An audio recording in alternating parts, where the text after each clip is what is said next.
deal, everybody, man? My name is Ricky Montoya, a.k.a. the fullest of all bears. And you are now tuned into I Think You're My Driver podcast, man. Welcome back. Welcome back to the podcast, man. I was gone for a minute, but I'm back now. So you see me laying back down, huh? What the fuck am I talking about? I don't know, man. But listen, thank you so much for tuning in to today's podcast. If you are not already following me at itymd.podcast, man, before I get too far, that's on YouTube, Instagram, TikTok, Spotify, Apple Podcasts, iHeartRadio, as well as Amazon Music, bro. So if you are tapping in with me, bro, I appreciate it, my guy. I appreciate it, because today we're on episode 17. I should be on like episode 25 at this point, but you feel me? It's because title of today's episode is There's Gotta Be a Full Moon Tonight, bruh. I'm like, bro, there's gotta be a full moon tonight. Like, I know whenever I'm driving home from work after just dropping off the overnight nurse when really she sells lashes and also sells ass on the side. You know, I'm driving home from that last ride where it's like, what did I just hear about? Like, it's one of those kind of nights, my guy. I'm going to open this up actually with the older story. And this was one back in 2019, bro, when I first got started driving like serious for this. Now, I want to go ahead and set the tone and create a open space here for conversation and say, as an Uber driver, one thing that you really have to like differentiate is the same thing how you do with a job. You know, some people end up finding like some of their best friends at a job, but when it comes to Lyft and Uber, bro, you should really not befriend passengers that you just happen to pick up and be in the car with for 5 minutes. You know, sometimes you can create great conversation or whatever the case, but I say that to say that passengers become to feel comfortable enough to feel like I'm one of their homies, and then they make me feel like I'm one of their homies. So it's like, all right, this is cool. Like, I feel cool. Yeah, we'll go ahead and play music, right? So I picked up this gentleman one time, and he was probably about the same age as I am. I picked this dude up, and he got in the car, and immediately he was like, hey, bro, is it cool if I pop up front? I was like, yeah, bro, I guess that's cool, man. And he was like, yeah, all right, cool. I fuck with you. And he dapped me up and shit. And he was like, yeah, man, your name is Ricardo? I was like, yeah, bro, you can call me Ricky. He was like, oh, all right, cool. Nice to meet you, man. My name is such and such. Like, oh, okay, nice to meet you, bro. He was like, yeah. Shit, you got an aux cord in here? I was like, yeah, bro, I got an aux cord. And I pointed at my phone. I was like, shit, I got it plugged in right now. He was like, all right, bet. And he unplugged my shit. And I was like, whoa, wait, hey, man. I was like, he was like, man, it's not cool if I get the aux. And I was like, damn, like, that's not a problem that you get the aux, but ask me first, my guy. Ask me first. And he was like, well, shoot, can I go ahead and get the aux cord? I was like, yeah, thank you for asking, my guy. Like, come on, bro. What's the matter with you? He's like, yeah, my fault. You're like, shit, I'm getting lit, man. I'm about to go to Frontier City and shit like that. You know, gang, like, I ain't been over here in a minute, twin, and all this other shit. And I'm like, man, what the fuck is this fool talking about? I'm like, who the fuck is twin? I'm like, fool, I don't even know you. I wasn't familiar with this type of lingo, so it was just like news to me. I was like, twin? You're like, yeah, twin. I'm like, man, that shit weird, but whatever. So freaking, we're driving, and he gets the aux cord, and he just starts like playing different music and shit like that. And he's just getting turned. You know, he's playing some fucking like, I don't even actually, bro, I really couldn't remember exactly what he was playing. There was one song in particular that I do remember, but basically he started getting lit. He's playing all this different music. He's got the speakers bumping and shit like that. And he's like gathering all this stuff. He's like, all right, I got my wallet. Shit, I got some lotion and shit. I got some cologne in my pocket. You feel me? I got some gum because, you know, you might want to kiss up on some hoes, right? Nah, you feel me, twin? Yeah, bro, I guess I feel you, bro. You're like, yeah, all right. And he was like, shoot, hey, twin, you got a charger so I can charge my vape? You got one of these, like an Android charger? And I was like, nah, bro, I don't got an Android charger, man. I got an iPhone. He was like, oh, all right, twin, that's a bet, twin. I'm like, bruh, shut the fuck up. So we're driving and shit, and fucking, he starts changing the songs. Like, he would listen to like 30 seconds of a song or let like a song play halfway through. He was like, nah, we finna listen to this shit. Start flipping through songs, bro. And he started playing that Cardi B and Offset song, Clout. And doing this shit for clout. And that fucking like piano came on. This is at the time when like doing like the whoa and shit was crazy, I guess. 'Cause, like, he was in there just, like, fucking feeling himself. I'm talking he was fanning himself back and forth and doing this stupid, like, neck, chest shit and just, like, going crazy, doing, like, finger tutting and all this extra shit, and I'm sitting there looking at him like, "Bro, what the fuck is this dude doing?"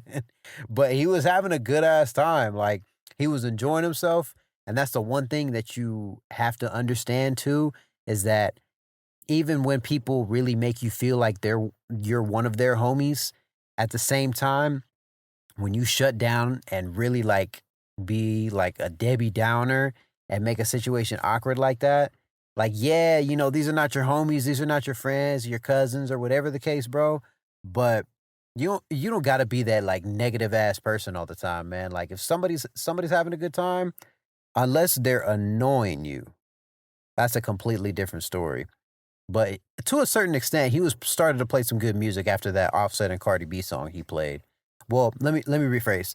He started to play music that I knew and listened to. I guess the one thing when it comes to like interacting with passengers and whatnot, like them making you feel like they're homie, people, us as people, we love to share our music and share the shit that we listen to or just share our experiences, man. And, really just like making a callback to some of like my previous episodes, man. I'm not joking when I say this, bro. I am not joking when I say passengers really felt comfortable interacting with me, bro. Like, would really like make me seem like I'm one of their friends, like they've known me for years, or just like start unloading on me where it's kind of like overwhelming, bro. It's kind of much. And, one thing that you got to understand as an adult that you can't like, you got to have a boundary with your empathy. And shout out to the podcast Talks with Tay. I heard that from she had an interview on with a girl who was talking about working in the medical field and basically saying like, I've always been a very empathetic person. People have always known how to like tug at my feelings and get me at the right times and the right spots. Well, however she said it, I don't quote me on that. But basically, the main point that she had said is that working in the medical field, I learned how to have boundaries with my empathy. And that honestly goes for everything, bro. Because even in those moments, whenever you're in the car with a passenger and it might be unloading on you, at the end of the day, you don't know what people are going through. So you can't just shut things down and also got to just make people feel comfortable, but make sure that you're not feeling uncomfortable in the situation. So I say that to walk into the next story that I have for this podcast episode. Basically, what happened is one day I was driving and I was, on the far north side of the city, bro, over there in Edmond and shit. And I get this pickup and I'm going to like this big ass house, probably in apartments or something like that. And I was like, all right, cool, whatever. And this is at the time when you wouldn't get to see the destination that you were going to. So I'm just going to pick up.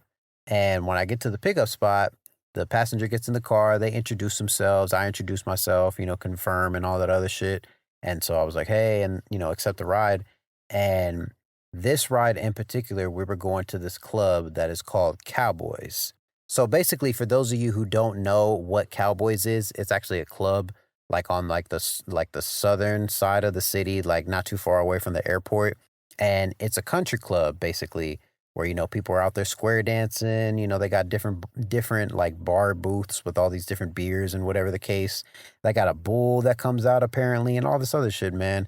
It's got 2 floors with like pool tables and a bunch of people just, passing cancer back and forth and shit, bro.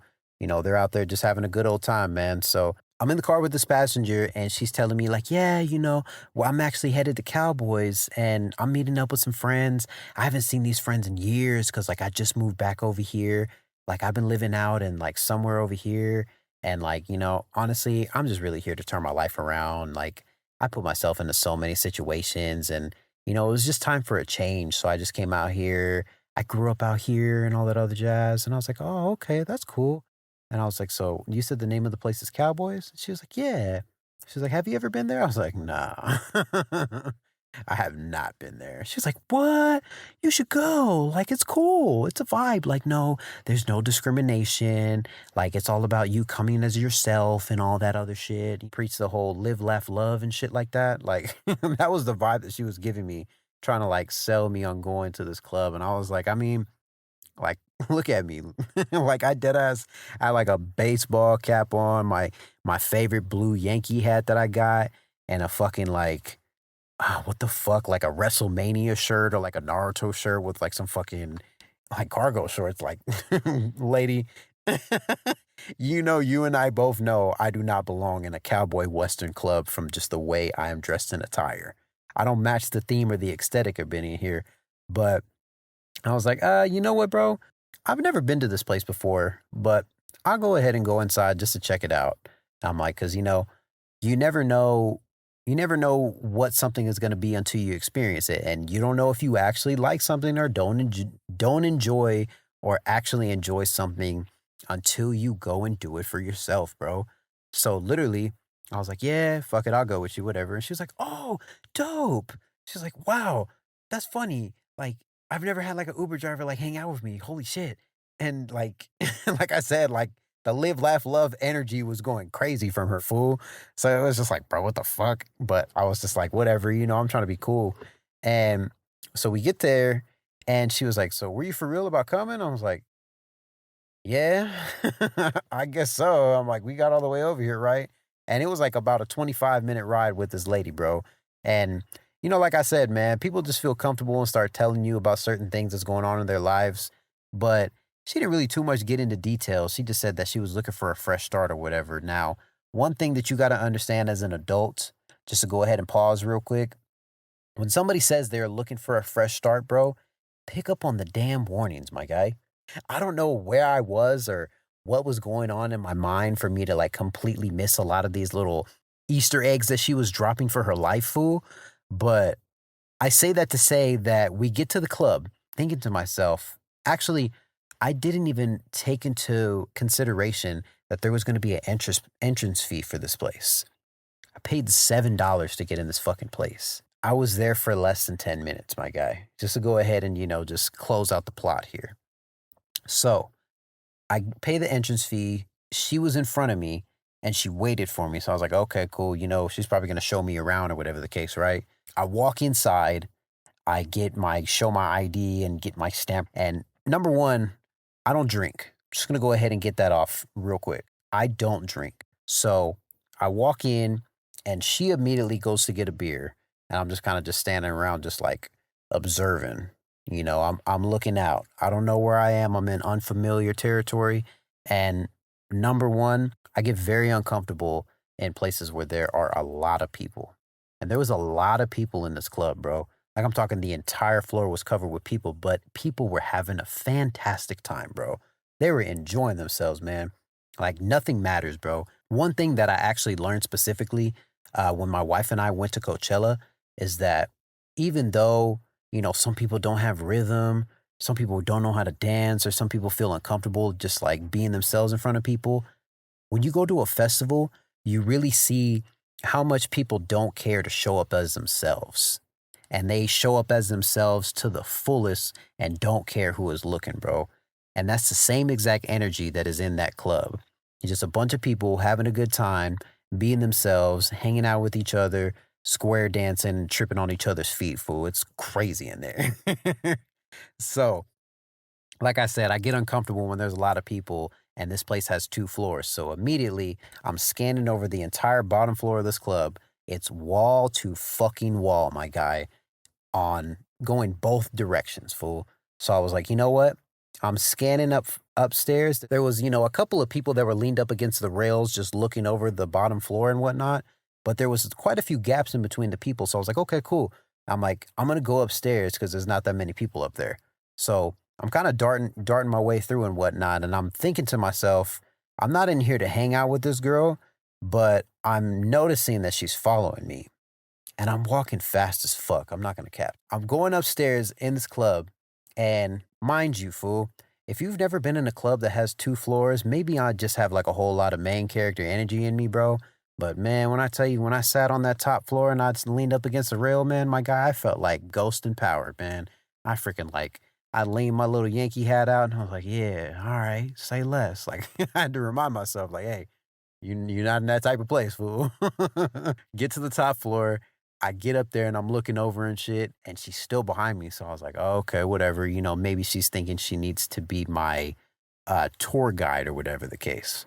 So get upstairs. I sit at the table, and it was kind of near a pool table because I was like, man, maybe I'll play pool or whatever the case.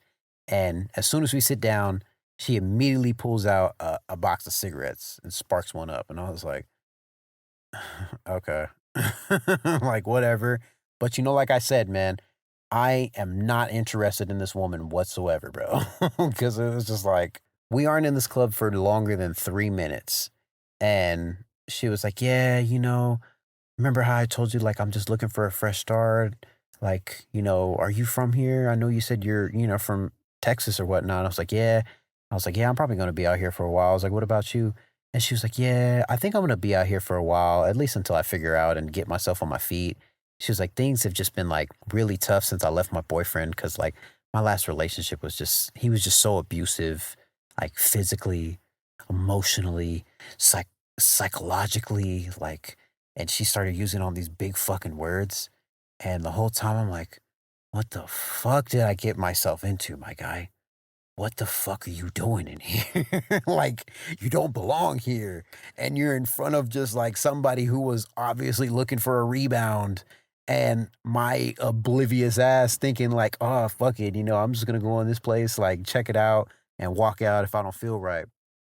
And like I said, man, she was dropping Easter eggs on her life, and I was just fucking just like, whatever. But y'all making $17 off you. Like, I don't give a fuck about what you're talking about. I'm making $17 and then you're probably gonna slap like a $7 tip because whatever the case, or and she actually gave me like a $12 tip on that ride, fool. So it was just like, fuck it, man. I just made freaking like $30 off of you just for being nice. Like, bro, it really pays off just to be nice sometimes, my guy. She starts to talk about that, and I scan around from this top floor and I'm seeing, everybody's dressed up in their attire. They're dressed up in their costumes and their outfits or whatever the case, bro. And I look back at myself again, just to remind you, I have a Yankee anniversary of the World Series hat on that is a light blue with a pink brim.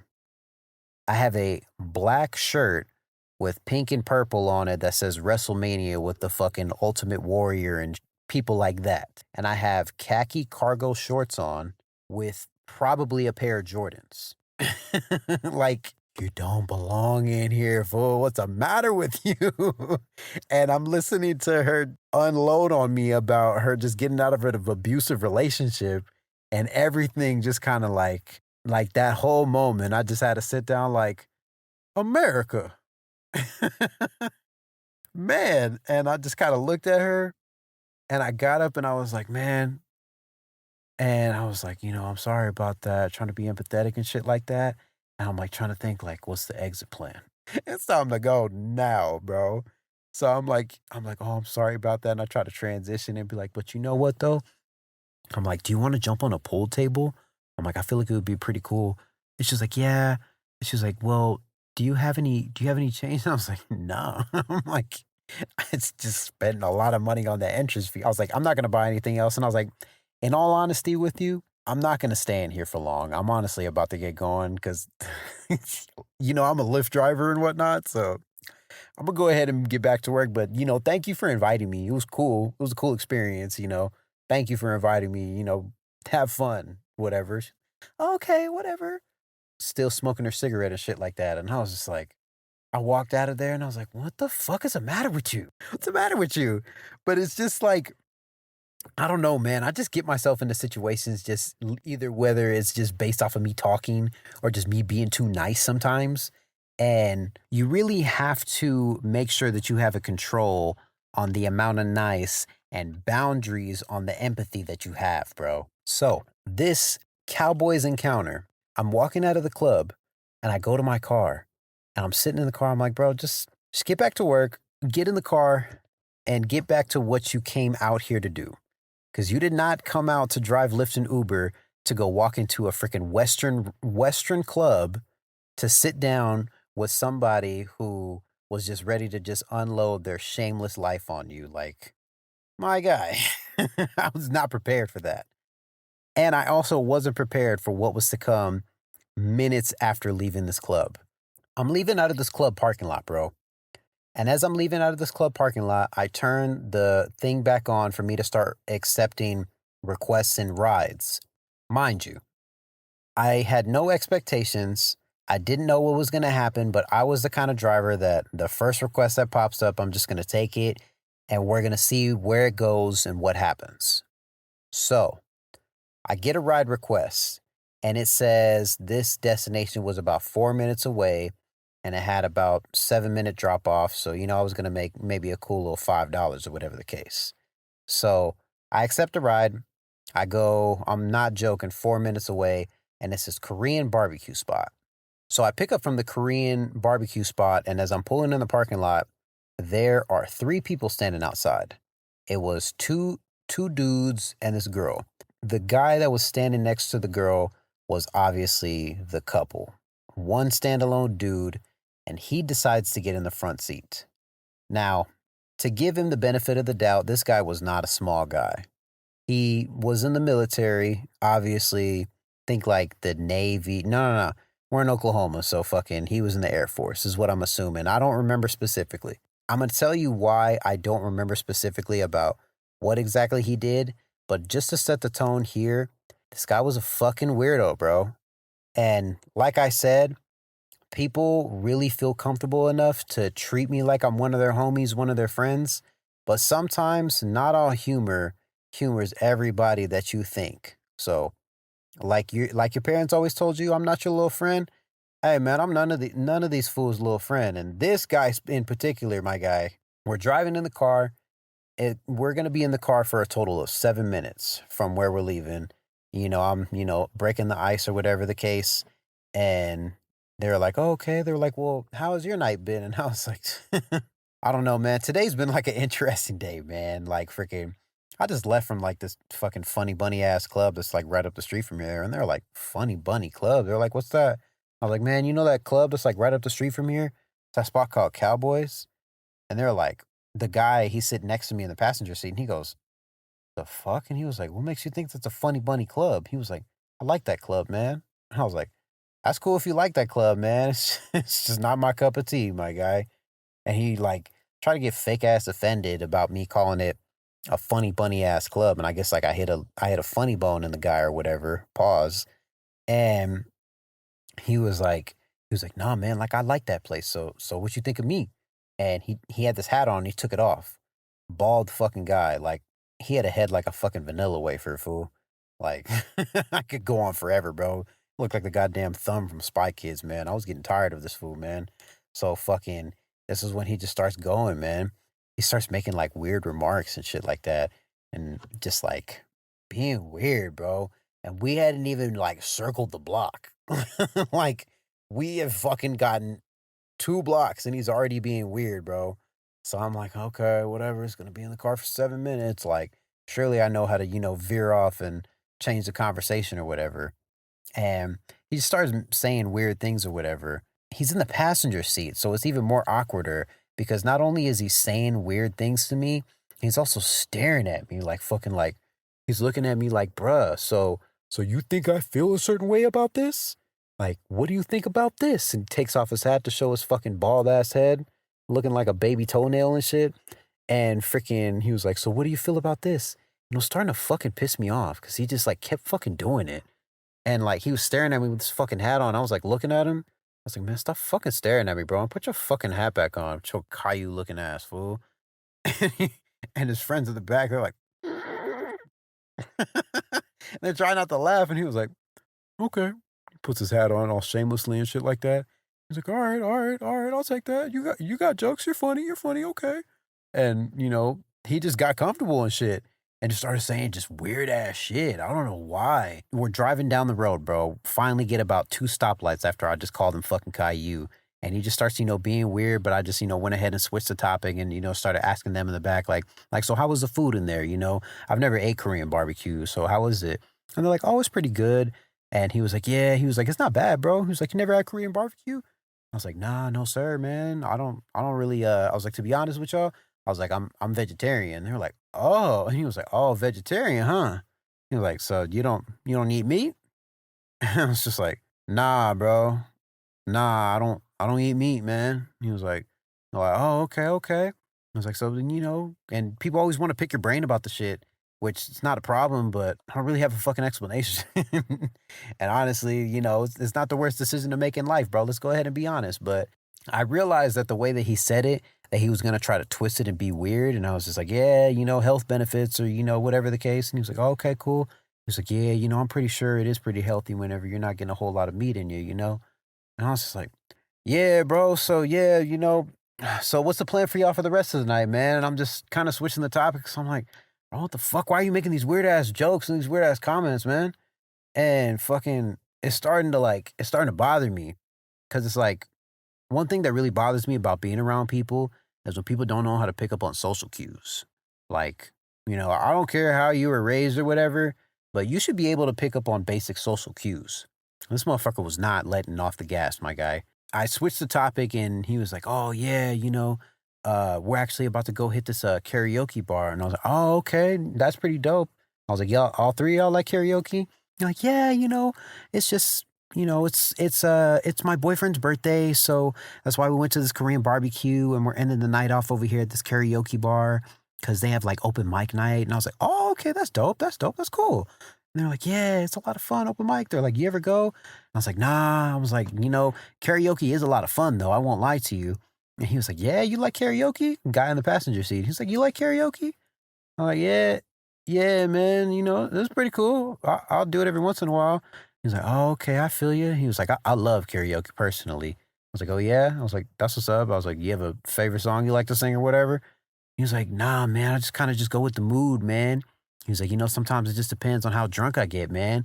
How drunk I get, because sometimes I want to sing this, or sometimes I want to sing that, man. Just depends how I'm feeling in the mood." And he was like, "But yeah, honestly, I'm excited to go do this karaoke, man." He was like, "Nothing's better than putting your lungs to work when you got a cylinder in your hand." And he says this as I'm pulling into the parking lot, and I'm fed the fuck up at this point. And I literally slammed the car in the park. I unlocked the car, and I was like, "Get out, all three of y'all, get out of my car, bro. Like, get out of my car. I hope y'all have a great rest of your day, but get out of my car." He was like, "Oh, it's like that." And I was like, "Yes, sir." And I was like, "So y'all get out and have a good rest of your night." He was like, "Okay, okay." I was like, "My bad, man. My bad. Whatever." He was like, "I'll give you 5 stars." I was like, "Bro, close my fucking door." So I'm like, "The fuck is wrong with you?" Like, I don't have a problem with people who make weird remarks or, make certain choices in life, but don't make weird jokes to me as if I'm your friend, as if I'm your homie. Because I can take certain jokes to a certain extent and kind of just roll with the punches and know how to, roll things off my shoulder and change the subject or whatever. I'm really good with kind of stuff like that. But when you really don't let off the gas and you continue as consistent as this fool was, bro, I mean, to be fair, I probably set myself up for it because I called him fucking Caillou. It was just like, bro, like, there's other ways you can have conversations with people. Like, I don't understand this. I don't understand why you feel the need to have a conversation and make people feel uncomfortable, bro. So basically, I say all this to say that whenever you are driving Uber, bro, whenever you are working any kind of customer facing position, bro, you can definitely wear your empathy on your heart, put your empathy up in the forefront whenever you're interacting with people. But at the end of the day, like your mom always told you when you were a kid, bro, I am not your little friend. I'm not your friend, my guy. Like, I'm not your homie. We won't kick it. I've never met you a day in my life. You're going to be in the car for 7 minutes and you're going to go on about your business and live on the rest of your life the same way how I'm about to. Like, don't make me feel uncomfortable and make me have to be like all assertive to where I literally have to damn near like break my transmission just because I'm so fed the fuck up with you saying weird shit to me, bro. And that's the one thing that you constantly run into. Or maybe it was just me, bro. Maybe it's just the energy that I have, bro. I just attract like fucking weirdos and pick me people, bro. Like people who just want some attention and shit like that. And let me calm the fuck down, bro. I'm getting hot. Like, to circle this back in, the point that I was trying to make is that with driving Lyft and Uber, you really have to fraction everything of yourself on, man. So really, really just touching back on this reoccurring conclusion that I have, bro. 80-20 of you, bro. You can 80% of the time really be that good person and don't be a Debbie Downer when people are just, enjoying themselves, having a good time, and use the other 20% to maintain your composure or whatever you need for that.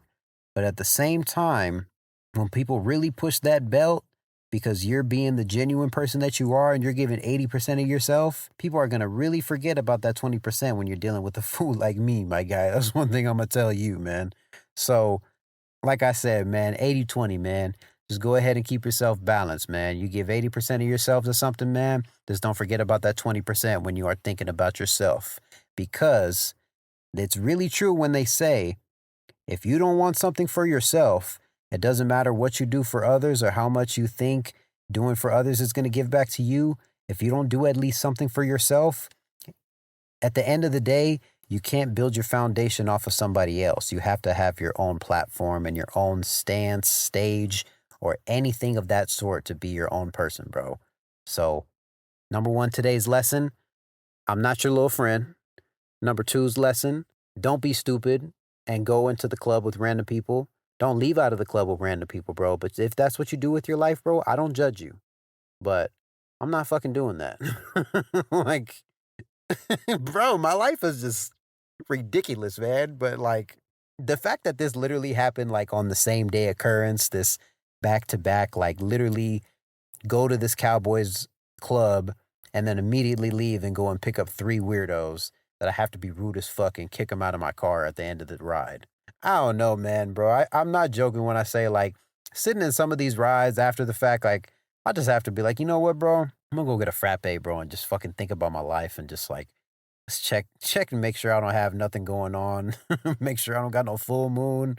Nobody's in the hospital that I'm thinking about or nothing like that, man. Call and check up on my homies. Like, I don't know, man. Just like when shit just be happening, it just be making me think like, man, maybe I need to call my grandma. Like, I don't know, man, but I'm gonna go ahead and wrap this episode here with this one here. So this one was episode 16, man. If you're not following me already, man, at ITYMD podcast. That is on Instagram, TikTok, YouTube, Spotify, Apple Music, as well as Amazon and iHeartRadio, man. So if you're not following me, go ahead and hit the follow, hit the like, hit the share, subscribe, comment, like, 5 stars. I said the same thing twice, but I don't care because this is Ricky Montoya, aka the Fooest of all bears, man. And thank you so much for tuning into today's podcast, man. Yeah.